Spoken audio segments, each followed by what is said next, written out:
Nananatili ngang free agent si Terence Romeo matapos ang kanyang panahon sa terapirma.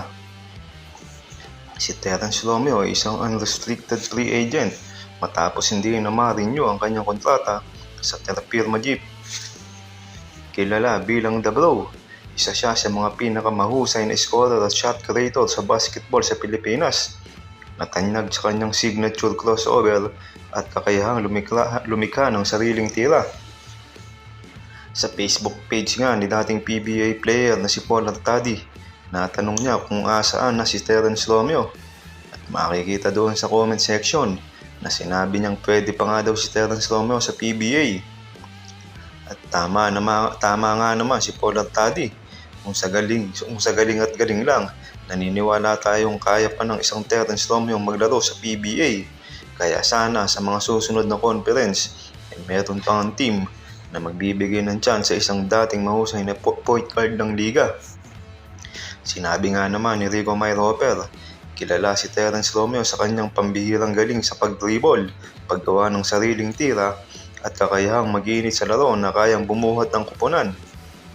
Direkta nga niyang sinabi na kung may mahinang team sa liga na gustong lumakas at maging competitive agad, ang pinakamabilis na solusyon ay kunin at itambal si Terence Romeo sa kanila dahil sa kakayahan nitong magdala ng opensa.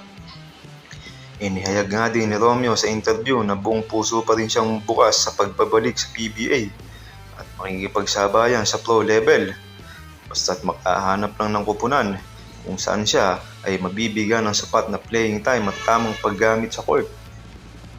Hindi pa rin nga sumusuko ang basketball superstar na si Terence Romeo na makabalik sa PBA. Kaya ang basketball career niya ay ngayon ay ang kanyang prioridad dahil gusto niyang makabalik sa dating bersyon niya bilang isang PBA player. Gusto rin ni Romeo makipag-usap sa mga PBA teams kung sakaling mang may interesadong kunin ang kanyang serbisyo. May mga napaulat nga na naka-shadow ban siya sa PBA. Ngunit hindi pa ito nabibigyan linaw kung tunay nga at may shadow ban siya.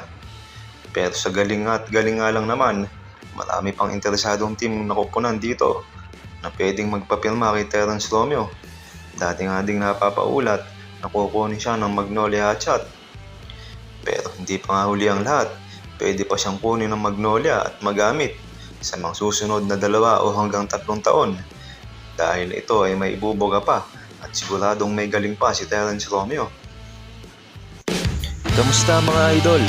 Sports Zone PH para sa sports news and update.